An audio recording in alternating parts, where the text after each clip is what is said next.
The Rwandan typical palace is this one you're seeing here.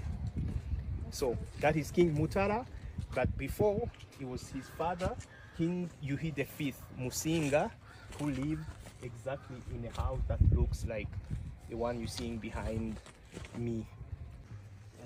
Main living room, the main. Okay. You see, this is the sitting room where the king could invite his visitors of a higher rank.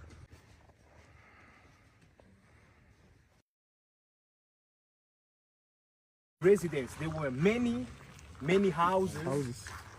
Serving for different purposes, including the first one, the one that was at the forefront, the biggest one, the one having 3 spikes, which means it was the one in which the king was living.